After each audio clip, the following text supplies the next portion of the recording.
प्रिय मित्रों, एक बहुत ही महत्वपूर्ण विषय पर मैं आपके साथ कुछ बात करने जा रहा हूं और वो विषय है सदगुरु हमारे गुरु ओशो को लेकर। अभी पिछले दिनों एक आंदोलन बहुत तेजी पर था जो अभी भी सक्रिय है, जिसको कहते हैं सेव ओशो लेगेसी। इस संबंध में मैं आपसे कुछ कहने जा रहा हूं, किंतु मैं आपसे यहां शुरुआत में ही एक बहुत महत्वपूर्ण बात कह रहा हूं कि जो लोग इस आंदोलन में भागीदार हैं सेव ओशो लेगेसी में, वो सोचते हैं कि ओशो के शिष्यों का ही एक वर्ग है जो ओशो की लेगेसी के पीछे पड़ा है। मगर मैं यहां पे कह रहा हूं कि ओशो के सन्यासियों से, उनके प्रेमियों से खतरा नहीं है, खतरा किसी और चीज से। और आप मित्र जो हैं इस बात को सुनकर आश्चर्यचकित होंगे, आपको लगेगा कि मैं ये क्या बात कह रहा हूं कि किसी और से खतरा है ओशो को। तो मैं अपनी बात की पुष्टि करता हूं, और जो भी ओशो मित्र हैं, जो भी ओशो प्रेमी हैं, जिन्होंने भी ओशो के साहित्य को सुना है, पढ़ा है, उनकी वाणी को, उनके ध्यान प्रयोग किए हैं, किसी भी तरह ओशो से जुड़े हैं, तो इस वीडियो को जितना ज्यादा से ज्यादा हो सके आप इसको फॉरवर्ड कीजिएगा ताकि मेरी बात लोगों तक पहुंच सके। देखिए, ओशो को फिलहाल जो खतरा है विशेषकर भारतवर्ष में, वो भारत की सरकार से, भारत के निजाम से। ये कोई नई बात नहीं है कि ओशो के विरोध में लोग आए हैं या रहे हैं। ओशो के जमाने में तो उनका बहुत कड़ा विरोध था, भारत में भी, विदेश में भी।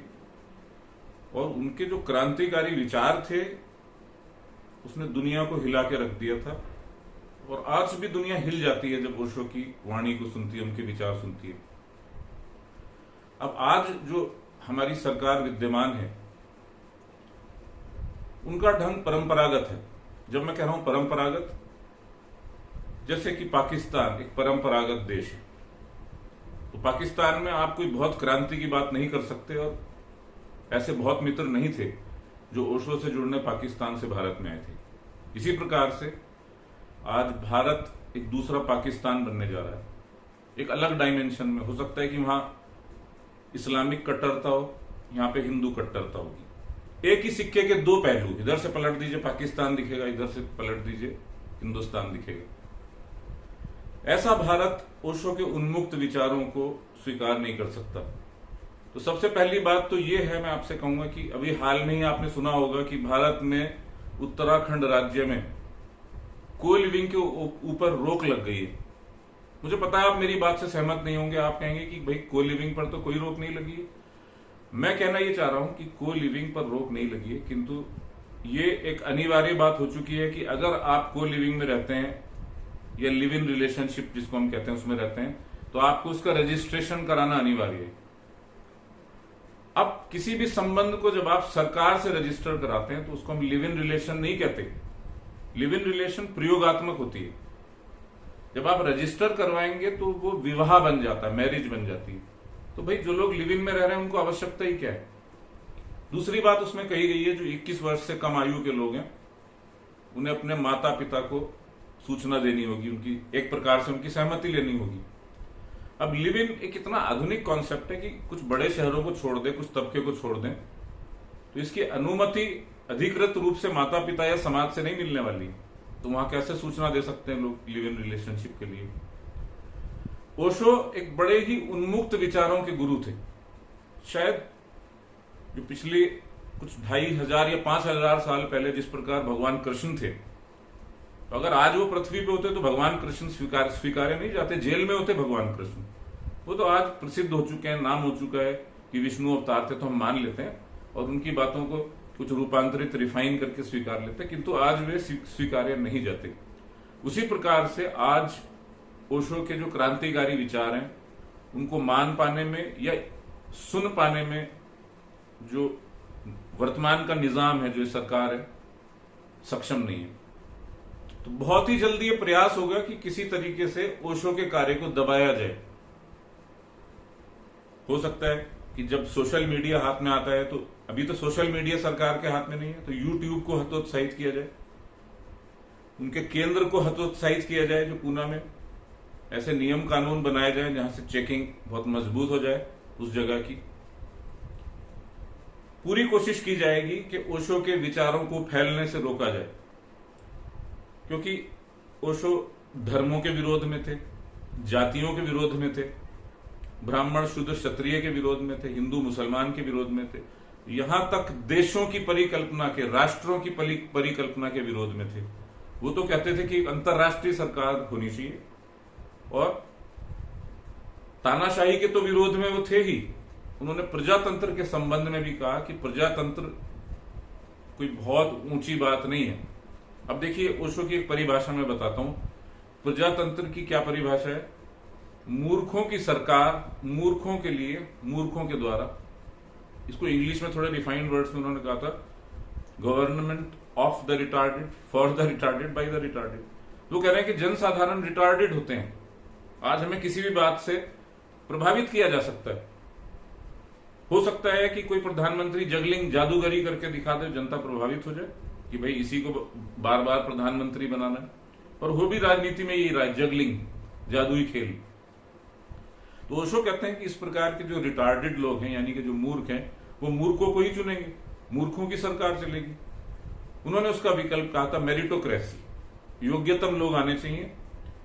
गवर्नमेंट का चुनाव करने वाली विभिन्न यूनिवर्सिटीज, विश्वविद्यालय होने चाहिए, उनके ज्ञानी जन होने चाहिए, कलाकार होने चाहिए, दार्शनिक होने चाहिए, सब प्रकार के वैज्ञानिक होने चाहिए। जो भी सुसंस्कृत बुद्धि के लोग हैं वो सरकार को चुनने चाहिए। अब ये बताइए, आप वर्तमान सरकार जो लोगों की बेवकूफी पर जीती है, लोगों की मूर्खता पर जो जीती है, वो कैसे स्वीकार कर सकती है ओशो के इन विचारों को? ओशो के, जिनको हम आज सेक्स फ्री विचार कहते हैं, ऐसा कहा जाता है तथाकथित, उनको नहीं स्वीकार सकती। और एक अर्थ में अब आप कह सकते हैं कि ओशो ने सेक्स को उतनी मान्यता नहीं दी थी, उन्होंने उसको बहुत बड़ी चीज नहीं बताई। उन्होंने ऐसा नहीं कहा कि ये बहुत नैतिकता का प्रश्न है। और आज जब यह लिव इन रिलेशनशिप एक नैतिकता का प्रश्न बन रही है, तो निश्चित रूप से उनके विचारों को चुनौती दी जाएगी। आज हम राम राज्य की बात करते हैं, रामलला की। ओशो ने राम के विरोध में अनेक बार बोला है, और मैं परम राम की बात नहीं कर रहा हूं। मैंने उसके बारे में पहले भी आपसे कहा है कि जो कबीर जिस अर्थ में राम बोलते हैं वो राम नहीं, बट भगवान राम जिनको कहा जा रहा है, जो दशरथ के बेटे राम है, उनके विरोध में ओशो ने बोला है। और ओशो ने कहा है कि जो राम शब्द है वो राम से नहीं आता, नहीं तो उनके पिताजी ने रखा कहां से था? इसका मतलब वो नाम विद्यमान था पहले, उनसे पहले परशुराम हुए। तो भगवान राम जिनको हम कहते हैं, जो दशरथ के बेटे राम है, उनके विरोध में ओशो ने बोला है। बहुत सी उनकी बातें ऐसे उजागर की हैं। उन्होंने कृष्ण को सर्वोपरि रखा है। तो ओशो की बातें आज वर्तमान सिस्टम में इतनी क्रांतिकारी मानी जाएंगी और इतनी खतरनाक मानी जाएंगी कि अगर लोग उनसे प्रभावित होने शुरू हो गए तो मुश्किल हो जाएगा कि कोई मतांध सरकार इस आधुनिक समय में जी सके। तो पूरी कोशिश की जाएगी ओशो के विचारों को दबाने की। तो जब हम कह रहे हैं सेव ओशो लेगेसी, तो आप मान लीजिए कि ओशो की जो कहिए धरोहर है, हेरिटेज है, उसको ओशो के शिष्यों से खतरा नहीं है कि ओशो कम्युन इंटरनेशनल में विदेशी बैठे हैं, वो क्या कर रहे हैं? वो कुछ नहीं करेंगे। वो वहां से किताबें बिकती रहेंगी, वेबसाइट चलेगी।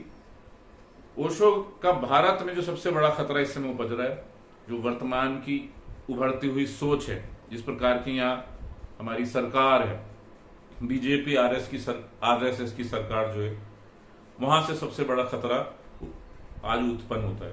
मैंने थोड़ी सी बात कही, बहुत से लोगों को आपको आश्चर्य होगा कि शायद ये बात अभी तक उठाई नहीं गई होगी, बट बहुत शीघ्रता से उठाई जाएगी। ओशो की ब्राह्मणवाद को जो चोट थी, इसको पहली चुनौती भगवान गौतम बुद्ध ने दी थी।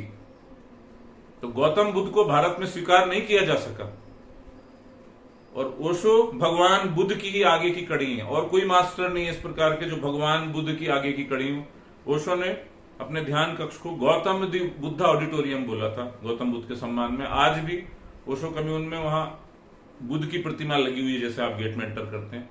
भगवान बुद्ध को यह देश पचा नहीं पाया, ब्राह्मणवाद पे ऐसी चुनौती थी, नहीं स्वीकार पाए, उनको जापान जाना पड़ा। और आज संभावना इस बात की बन गई है कि ओशो को रोकने के लिए, उनके विचारों को रोकने के लिए, तो ओशो तो चले गए शरीर से, पर उनके विचारों को रोकने के लिए, दमन करने के लिए प्रयास किए जाएंगे। उनके केंद्रों पर हो सकता है विशेष निगरानी रखी जाए। ओशो को मॉनिटर भी किया जा सकता है बड़े खास तरीके से, कि कहीं एक बड़ा वर्ग ऐसा तो नहीं है कि जो ओशो के क्रांतिकारी विचारों से प्रभावित हो रहा है। तो जो भी आप ओशो प्रेमी है, मेरी थोड़ी सी बातें आपने सुनी, तो कृपया आप इसको बात को फैलाइएगा। हो सकता है आपको बेमतलब की लगे, वो आपका व्यक्तिगत विचार है, किंतु आप इस संबंध में मुझे कमेंट करके बता सकते हैं। इतनी सी आज मुझे बात कहनी थी। नई बात को लेके नए संदर्भ में मैं फिर से आपके बीच आऊंगा। धन्यवाद।